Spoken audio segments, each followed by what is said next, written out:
Good day and welcome back to another DBZ Dokkan Battle video. With Saiyan Day almost being over at the end of March, a new campaign along the way, and basically to, I guess, kind of go through what you can do for the next couple of days until it passes, we're going to talk about what you can do currently in Dokkan Battle.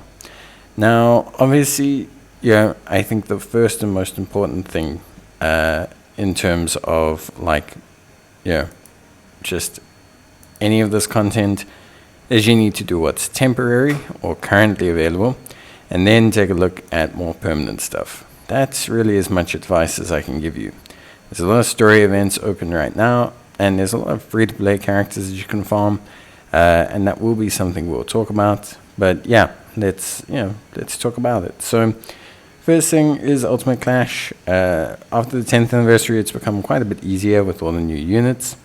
Still definitely challenging, but it is going to be revamped soon, which will make it more challenging. So this could be your last attempt, or one of your few last attempts at kind of clearing the, I guess, quote-unquote easier version of Ultimate Clash.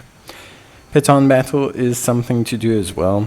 Now, a lot of people don't like it, but it is actually something that earns a lot of Dragon Stones, and with the Bubba's plates now, it's definitely something that's well worth getting and well worth doing, although it is tragic in its execution. In terms of content, there's not a lot of temporary content right now. To be honest with you, it's actually pretty straightforward. We have the Extreme Z battle where you can take on Goku, but besides that, there isn't a lot of super necessary stone heavy temporary content.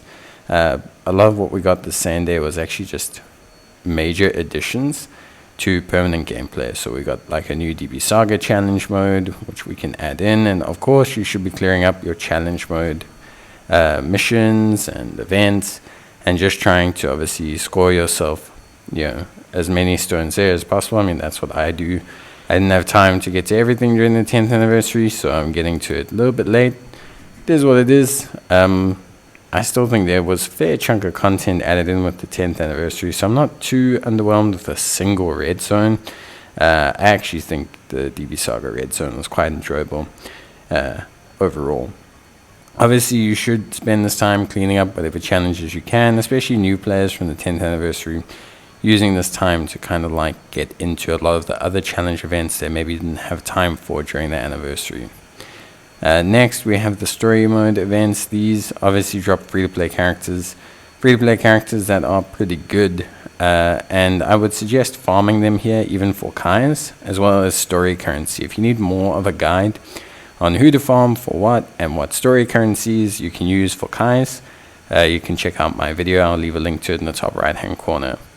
And then quest mode. So quest mode, we had a new free-to-play LR Super Saiyan Bardock drop. We had new quest mode stages dropped. Just a lot of incentive to run quest mode. I've done a couple videos recently on free-to-play units, who to farm, what quest mode units you can get. So there's definitely some time now to maybe get into that. Finish off Bardock, finish off Trunks, farm the gems you need to farm, do some link leveling, farm some incredible gems, farm Vegito if you haven't, and just basically try to finish out some of those longer tasks that aren't really great to do outside of these time periods. And that's really it from me. Obviously, guys, wishing everyone all the best. I think that's it. Bye.